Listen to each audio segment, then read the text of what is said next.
Welcome to వైజార్ academy. ఈ వీడియోలో భారతదేశానికి అతిపెద్ద వాణిజ్య భాగస్వామిగా అమెరికా అనేది నిలవడం జరిగిందండి. దానికి సంబంధించిన అంశాలు తెలుసుకుందాం.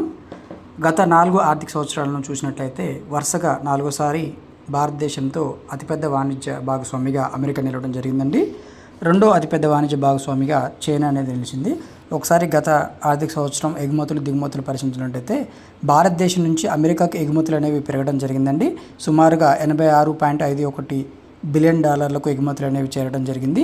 అదేవిధంగా దిగుమతులు చూసినట్లయితే దిగుమతులు కూడా పెరగడం జరిగిందండి. ఈ దిగుమతులు సుమారుగా $45.33 బిలియన్ చేరడం జరిగిందండి. ఒకసారి చైనా గురించి పరిశీలించినట్లయితే చైనాతో గత ఆర్థిక సంవత్సరంలో భారతదేశానికి ఎగుమతులు అనేవి తగ్గడం జరిగిందండి. అవి సుమారుగా $14.25 బిలియన్ పరిమితం కావడం జరిగింది. అదేవిధంగా దిగుమతులు ఒకసారి చూసినట్లయితే దిగుమతులు అనేవి పెరగడం జరిగిందండి. దిగుమతులు సుమారుగా $99.2 బిలియన్ చేరడం జరిగింది. ప్రస్తుతం భారత్కు అతిపెద్ద వాణిజ్య భాగస్వామిగా అమెరికా ఉండగా రెండోది చైనా ఉందండి. Thank you.